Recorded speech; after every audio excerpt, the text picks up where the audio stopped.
Oscar, you asked the question, what are some of the easiest ways that you can prove that the Earth is round? Because apparently this is something that we're debating. I have no idea why. That's a hard thing for me to even start talking about because there are so many proofs that the Earth is round, it's difficult to know where to start. And it's not okay to think that the Earth is flat. This is not a viable argument. I have friends who have been on the International Space Station. They have orbited the Earth once every 90 minutes. You know, I have had personal experience with people that have been up in space and can see with their own eyes that the Earth is round. And of course, we've taken all these amazing pictures from space. They're so beautiful, all those pictures of the Earth. So I don't really know what's going on right now with this Earth is flat thing, but I will tell you that this is one of the things I really enjoyed teaching my own astronomy class about, because there are proofs all around you. It is not difficult to know that the Earth is round. In fact, people have known this for way more than 2,000 years. The ancient Greeks actually had a number of really elegant, wonderful proofs that the Earth was a sphere. So let's start from the simple to the slightly more complicated. One of the things you can see yourself with a pair of binoculars is if you actually go out to a lake and there are boats on that lake, the farther away a boat is, the more the bottom of the boat will disappear, and you'll basically just see the mast of the boat. As ships sail away, they don't disappear all at once. No, first, the bottom will disappear. See, the bottom of the ship is gone. Now we can see midway up, and then the whole thing disappears. And as a boat goes farther and farther away, the last thing you will see is the very top of the mast of that boat. And that's because the boat is actually going over the horizon that's curved. And that means that as it goes farther and farther away, you see less and less of the bottom of it and more of the top of that. That wouldn't happen if the Earth were flat.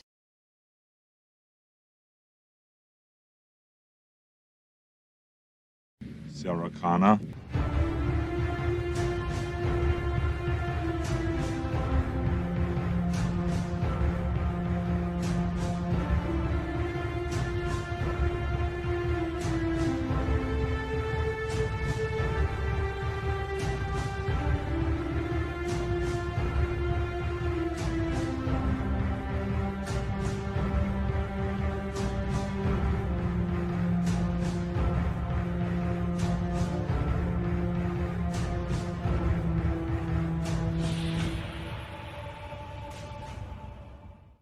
Now, another way that you can tell that we're on a sphere is to think about how there's something called the tropics on the Earth.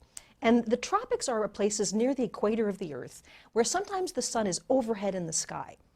And this was actually something that the Greeks used not only to prove that the Earth was round about 2,000 years ago, but they actually measured the circumference of the Earth accurate to within just a couple percent. Eratosthenes noticed that there was a town called Syene, and on a certain date, the sun would actually shine straight down to the bottom of a well. That meant the sun was directly overhead. You could look down a well and see the sun shining back at you. And on the very same date, farther away in the city of Alexandria, that didn't happen. The sun was not directly overhead. It was a slight angle. And all that Eratosthenes did was he measured the difference in the angle of the sun. It was straight overhead in Syene. In Alexandria, it was a little bit less than overhead. And he rationed that that change in angle from one city to another was probably indicative of us being on a curved surface. So another really simple proof is that on any given date, at different cities and different places around the world, the sun is at different angles in the sky. That wouldn't happen if the Earth wasn't round.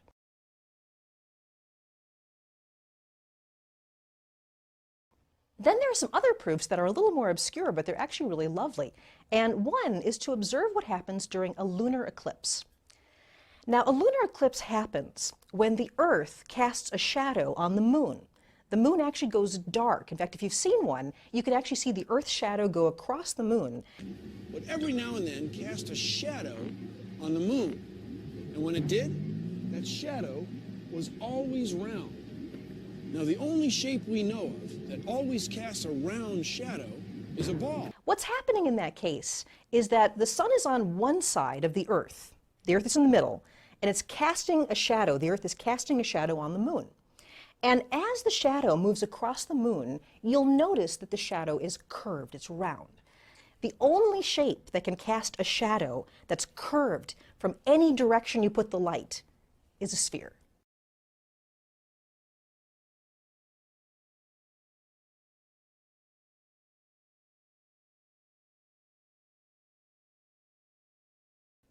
So people have known that the Earth is spherical for thousands of years. Now take a look at this time lapse of this moon, where both the sun, again this is the sunrise, the sun and the moon are both above the horizon. Look at the top portion of the moon. It's darkened. Again, going back, put pause here for a second. Going back to this model, the top portion should be illuminated, of course, and the bottom portion darkened, and you're not getting that. You're getting the exact opposite. So this definitely proves this is not caused by the so-called ball Earth. See this? It's clear as day. For all those people saying the lunar eclipse debunks the flat Earth, you're completely wrong. It's not okay to say that the Earth is flat. This is some sort of strange denial. I don't know where it comes from. And it's something where I keep getting this question. We really need to put this question to bed because we've known the Earth is a sphere for a long time.